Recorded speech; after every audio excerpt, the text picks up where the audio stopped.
તો આજે જાણીશું સૌપ્રથમ આહારના ઘટકો વિશે. શેના વિશે મિત્રો?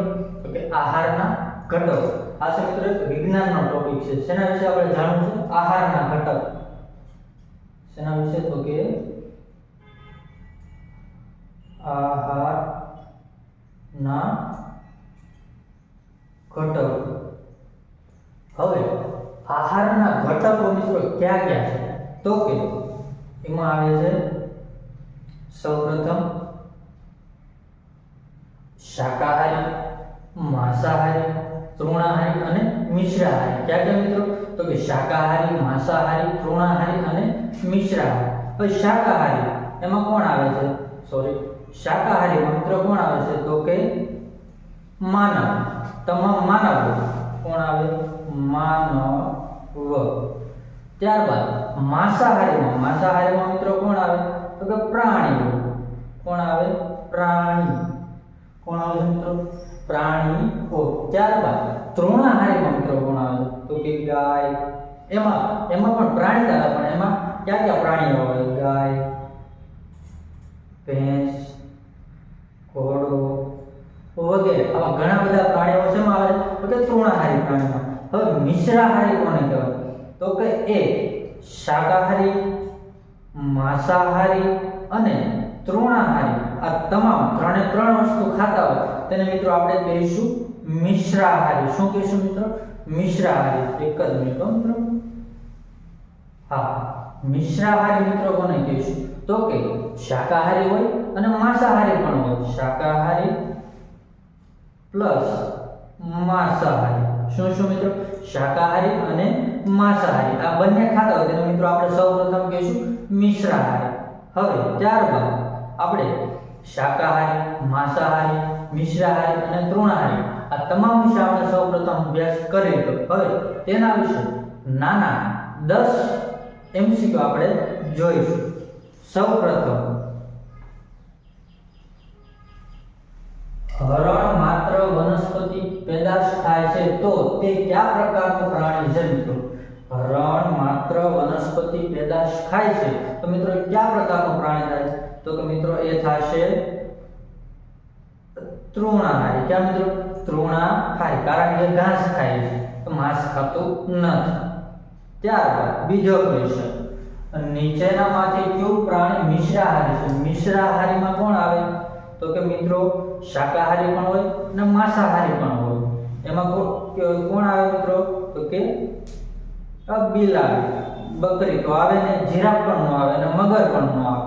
બકરી છે એ છે તૃણાહારી, જીરાફ છે એ પણ તૃણાહારી, મગર એ માંસાહારી. હવે બિલાડી એક જ આવે કારણ કે શાકાહારી પણ છે અને માંસાહારી પણ છે. ત્યારબાદ ગરોળી કયા પ્રકારનું પ્રાણી છે? ગરોળી કયા પ્રકારનું પ્રાણી છે મિત્રો? તો કે એ છે માંસાહારી. મિશ્રાહારી નો આવે. શાક ને અને વનસ્પતિને શાક એવું કંઈ ખાતી નથી. તૃણાહારી, વનસ્પતિ પણ નથી ખાતી. કીટકભક્ષી છે પરંતુ એ મુખ્યત્વે માંસનો ઉપયોગ કરે છે એટલે આપણે એને માંસાહારીમાં નાખીશું. શું મિત્રો? માંસાહારી. ત્યારબાદ ગાય કયા પ્રકારનું પ્રાણી છે મિત્રો? ગાય કયા પ્રકારનું પ્રાણી? તો કે તો તૃણાહારી છે, મિશ્રાહારી નથી, માંસાહારી નથી અને કીટકહારી પણ નથી. એ શેમાં આવે છે મિત્રો? તો કે તૃણાહારીમાં છે. મિત્રો એ આવે છે તૃણાહારીમાં. શેમાં?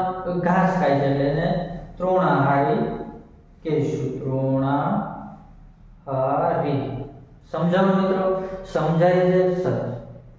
હવે વાઘ ખાલી જગ્યા ખાય છે માટે તે ખાલી જગ્યા છે. વાઘ ખાલી જગ્યા ખાય છે માટે તે ખાલી છે. ખાલી જગ્યા છે. હવે વાઘ શું ખાય છે? તો કે ઘાસ ખાય ને, ઘાસ તો ન ખાય.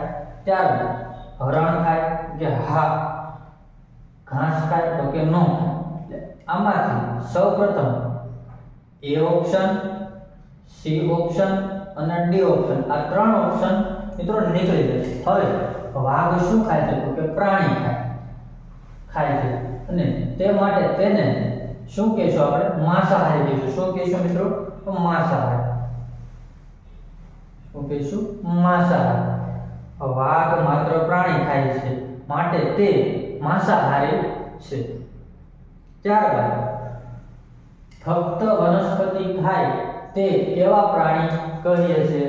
આપણે જે માત્ર વનસ્પતિ ખાય તેને આપણે શેમાં સમાવેશ કરીએ છીએ?